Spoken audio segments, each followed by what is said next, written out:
বিশ্বনবী ডেকে বললেন, ফাতেমা তুমি বিশ্বনবীর মেয়ে হতে পারো, কিন্তু আলী তোমার স্বামী।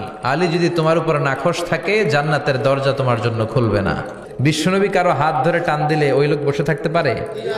উঠে গেলেন, ঘরে নিয়ে আসলেন।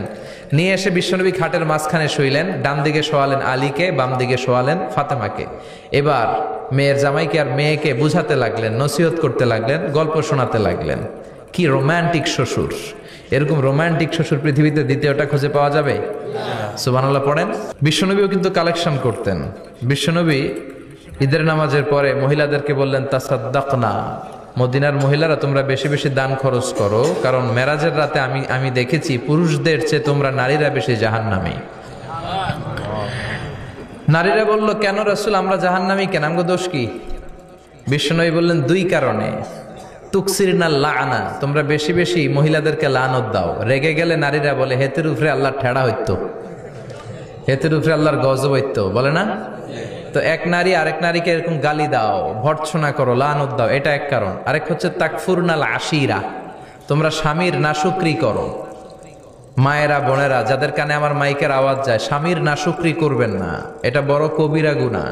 আপনি অনেক আল্লাহর ওলি হতে পারেন, নামাজি হতে পারেন, কিন্তু আপনার স্বামী যদি আপনার উপর নাখোশ থাকে, জান্নাতের দরজা আপনার জন্য খুলবে না।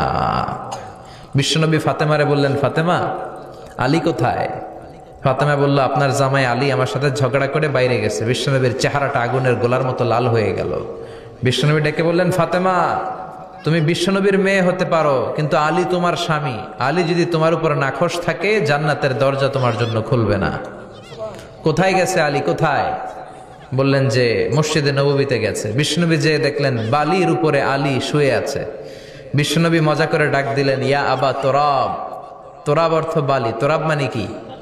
বিশ্বনবী ডাক দিলেন, ইয়া আবা তোরাব, মানে হে বালির বাবা আলী, ওঠো। এখন আলী ওঠে না, রাগ করে আসছে। বিশ্বনবী এদিক দিয়ে তাকায়, আলী ওইদিকে তাকায়। বিশ্বনবী ওদিকে আসলে আলী এদিকে তাকায়। মনে মনে করে, এতক্ষণ আপনার মাইয়াই গুতাইছে, এখন আপনি গুতাইতেছেন। বিশ্বনবী যাই বলল, আলী রাগ করো না, ওঠো, তুমি আমার চাচাতো ভাই, আমার ঘরেই তো তুমি মানুষ হয়েছ। ঘাপটি মেরে হাতটা ধরে টান দিলেন। সাইয়েদনা আলী উঠতে বাধ্য হলেন।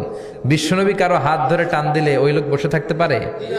উঠে গেলেন, ঘরে নিয়ে আসলেন। নিয়ে এসে বিশ্বনবী খাটের মাঝখানে শুইলেন। ডান দিকে শোয়ালেন আলীকে, বাম দিকে শোয়ালেন ফাতেমাকে। এবার মেয়ের জামাইকে আর মেয়েকে বুঝাতে লাগলেন, নসিহত করতে লাগলেন, গল্প শোনাতে লাগলেন। কি রোমান্টিক শ্বশুর! এরকম রোমান্টিক শ্বশুর পৃথিবীতে দ্বিতীয়টা খুঁজে পাওয়া যাবে? সুবহানাল্লাহ পড়েন। বিশ্বনবীর কাজই ছিল ঝগড়া লাগলে এরকম মিলায়া দেওয়া। কি করা? মিলায়া দিবেন।